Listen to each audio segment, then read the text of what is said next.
Hey guys, this is Dr. Hub. In case you haven't subscribed, please do subscribe for updates. Tracheo esophageal fistula and the esophageal atresia, and we're looking at the types. So the tracheoesophageal fistula and the esophageal atresia, they are divided into two. That is, on one hand, there is presence of the combined TEF.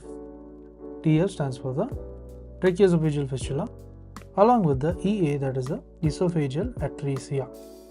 Tracheoesophageal fistula and the esophageal atresia. So this component is further divided into EA, that is esophageal atresia, plus the TEF, that is the tracheoesophageal fistula.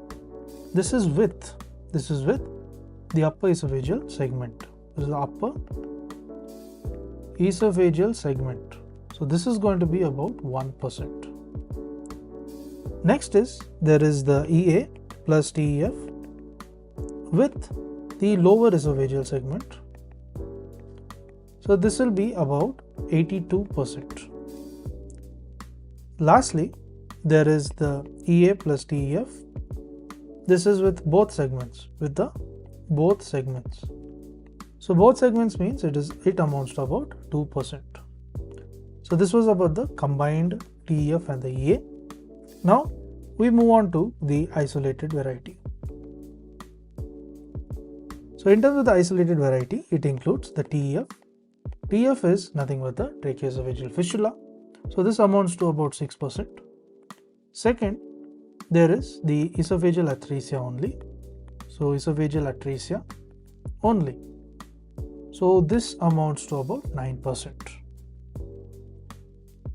Now let's look at the varieties of the esophageal atresia and the tracheoesophageal fistula. So varieties. So varieties are classified into A to E. So what is A? A means there is isolated esophageal atresia. It is isolated esophageal atresia. Type B is going to be, let's draw the diagram so it is very easier for us.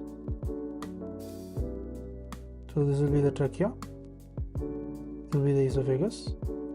So it is isolated esophageal atresia. Now let's move on to B.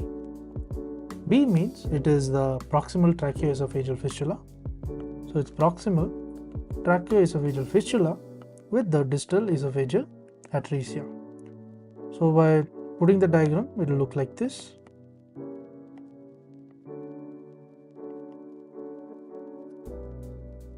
So proximal TEF and the DEA.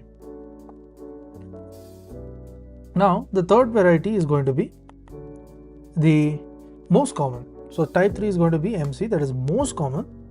So what does it include? It includes the proximal esophageal atresia. So this proximal esophageal atresia, and this is along with the distal tracheoesophageal fistula. So upon drawing we get this. So this is how it will look. So this is the proximal esophageal atresia along with the distal tracheoesophageal fistula. Now next we are looking at D. The type D is when both of them they combine. That is, there is the proximal and the distal tracheoesophageal fistula is seen. So this proximal plus distal. Proximal and distal tracheoesophageal fistula. Now let's look at type E. So this is type E or type H. So type E and type H, the tracheoesophageal fistula without the esophageal atresia. So this will be without the esophageal atresia. So it is TEA, tracheoesophageal fistula, TF, and this is without the esophageal varices. Without esophageal varices. To learn and grow daily like this, please do subscribe.